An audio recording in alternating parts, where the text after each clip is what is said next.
Hi everybody, welcome back to the HardReset.Info channel. Today I'm going to tell you why won't your BOSE SoundLink Home speaker charge. So the issue might be your cable.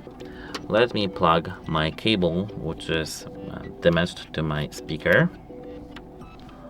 And now, as I can see, our speaker is not charging because this speaker is damaged. This cable is damaged.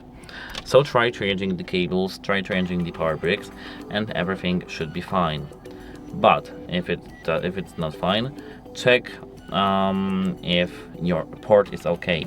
You have to go to the authorized service and check if your charging port does work.